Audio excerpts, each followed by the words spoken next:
basically no one here. It's very early.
So I've just done a shakeout jog.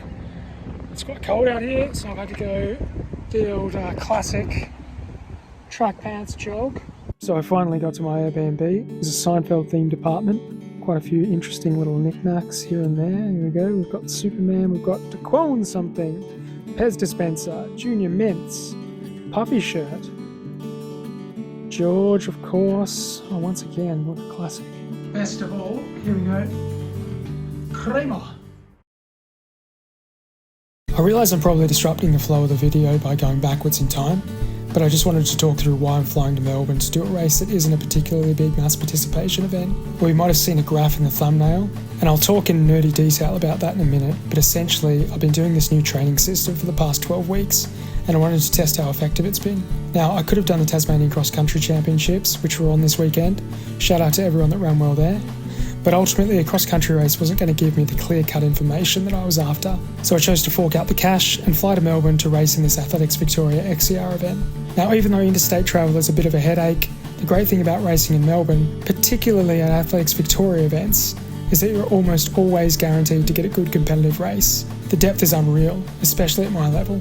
I expect to have at least 30 guys finishing within a minute of me, if not more, and that makes a huge difference when you're trying to get everything out of yourself. Now let's talk a little bit about this training. Warning, this is some real running nerd stuff. When I say serious hobby jogger, I mean serious. So I'll be doing the Norwegian Singles Approach. If you don't know what that is, I'll go into more detail in a future video, but essentially I'm doing the same 3 sub-threshold sessions each week.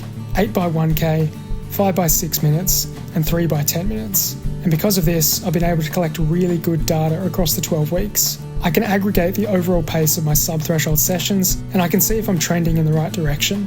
I use heart rate as a control to make sure that the effort and intensity is the same across the 12 weeks, and you can see that here. The average heart rate for my threshold reps is within 1 to 2 beats each week. But when we look at the average pace, you can see that there's been a huge progression. The pace has significantly dropped. In the first week, my average pace was just over 3:36 a kilometre, and by the 12th week, it was just over 3:26. There was a bit of a speed bump in week 11, and that was likely due to a foot niggle I was dealing with. It was hampering my sessions, I was protecting my foot a little, so I wasn't running as smoothly, but that improved by week 12, and the pace started trending down again. Now I'll flip back to Saturday and talk through how I'm starting to develop a bit of a prediction model with the 8 by 1k session in particular. So for the 1k reps, I averaged 324s on Tuesday, 4 long sets and average 328s. It's not a direct predictor workout, it is threshold, I'm not doing a race pace, but what I see is when my threshold gets better, I'm able to run faster aerobically, and that usually translates into a faster race pace. I'm definitely not going to do a flat lay, but if there's race footage, look out for this singlet. It's absolutely disgusting, but that's what I'm running in. And look out for this hair. I slept terribly, but that's pretty typical the night before a race. Got to get in the zone, start getting focused, thinking about the race ahead. Yeah, wish me luck.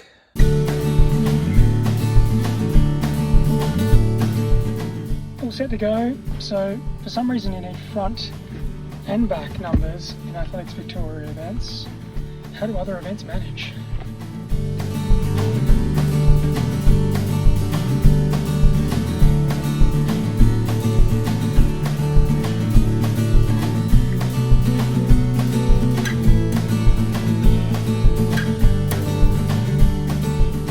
Race is all done. Net time is 32:24, so it's a 32-second PB. Yeah, I wasn't feeling great going into it. I thought, oh, I don't know. Didn't sleep well last night. Felt awful in the warm-up, but took off at the start. Looked down at my watch after about 700 metres and saw that I was running at 306s. And I thought, that can't be right. This does not feel like 306s. But yeah, I just let the pace kind of come to me. Got detached from a group after about 2k and had to really push to get back on and get with that group going into the headwind. But yeah, I'll give it a little bit more of a detailed report when I get back. But at the moment, yeah, really happy with it. Put a bit of pressure on myself, I think, with making these videos, and I didn't really account for that. I didn't think that would be a big issue, but definitely got to me a little bit. I thought, oh, if this doesn't go well, I might look like a bit of a dickhead. But yeah, it did. 30 seconds, 32-second PB, really happy with it. So training works. I'm going to keep doing it, and things are looking good going into the Melbourne Marathon. So yeah, running's really good sometimes.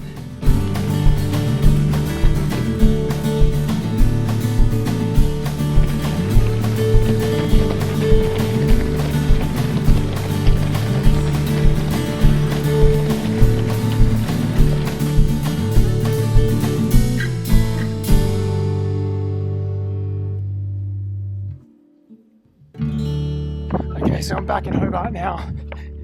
Oh, it's Monday. Just doing again 8k jog, shaking up the legs. Feeling a little bit sore from the race. Quads are a little bit banged up. Alright, so breakdown of the race. I felt terrible in the warm-up. I had a really sickly feeling in my stomach, like breakfast hadn't digested, but it was a bit, I don't know, something more than that. I just felt off. So I was really worried about that. Got on the start line, really nervous. And the gun went, and it was absolute chaos. There was just so many people. I was about 10 or 15 rows back, and it felt like I was just running in a stampede. For the first 500 metres, it was really just a matter of trying to stay on my feet, making sure that I didn't get tripped up. But I tend to feel really awful at the start of races as well. In the last few years, it seems to be the faster I get, the worse I feel at the start of races.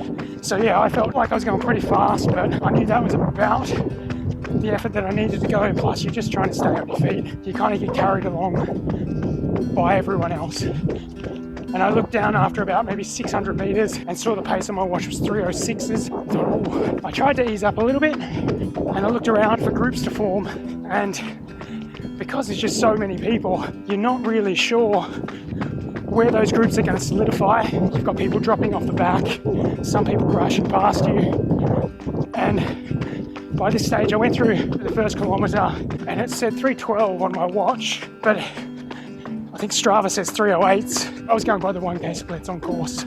After that, still searching for a group, sat in behind, and then about a k and a half in, Ben Covington, local runner here, really good runner, he came flying past me.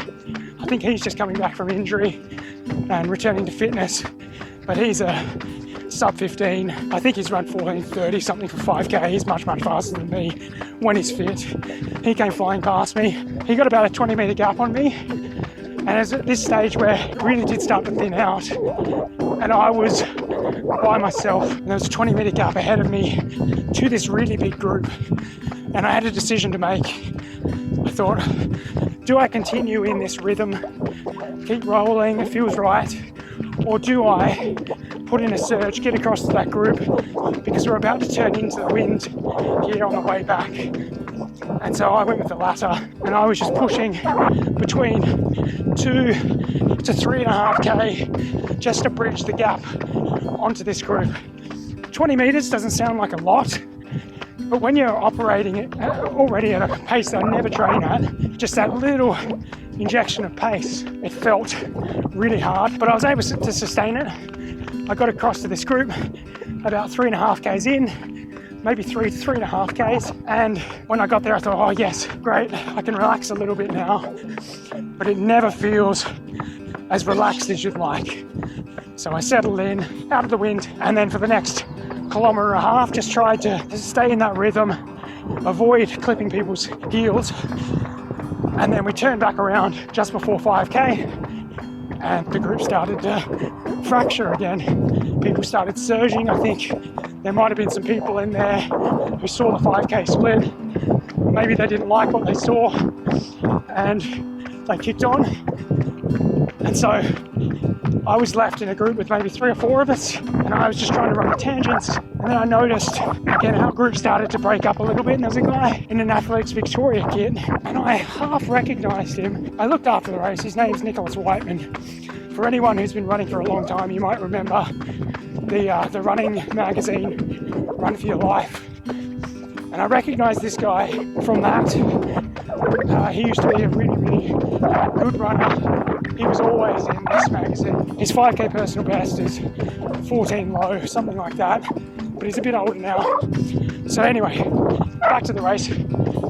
I recognised him just ahead of me, and he was starting to push on this small group that I was in.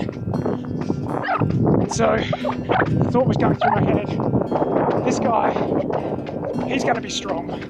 He's got that old man strength. I'm going to sit with him.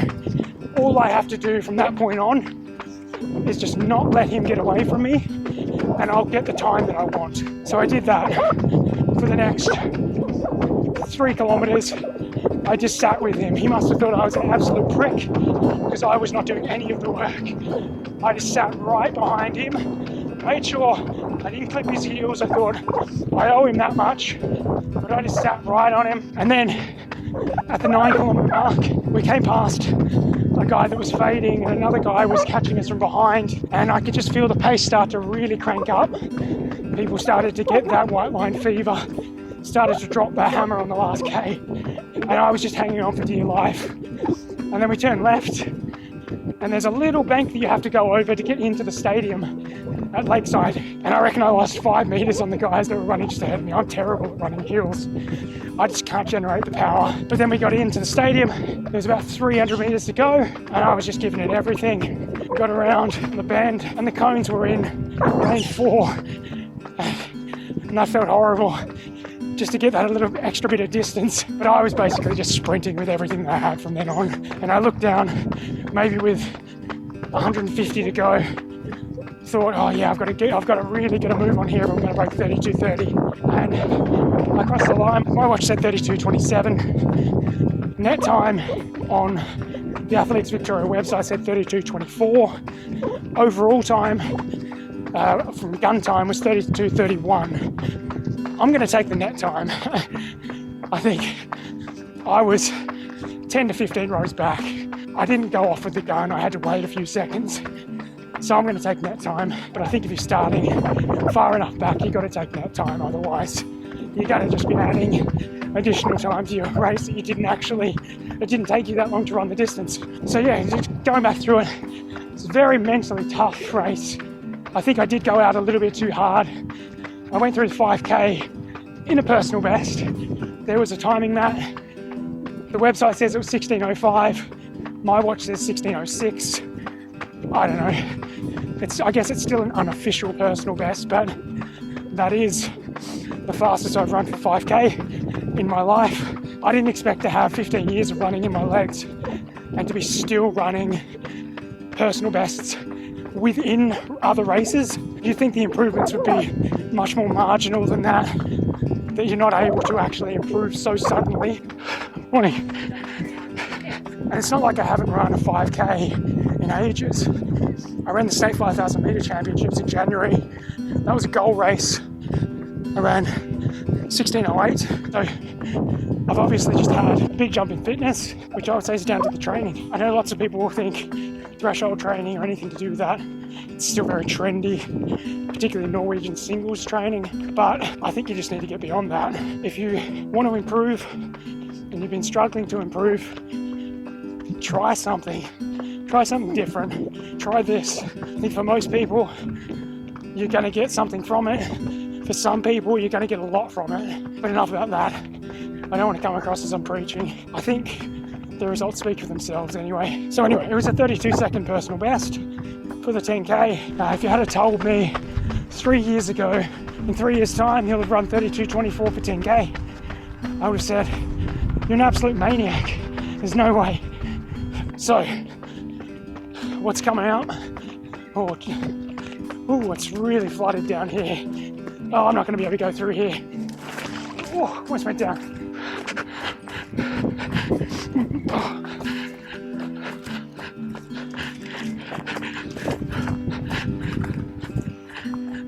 Alright, so what's coming up?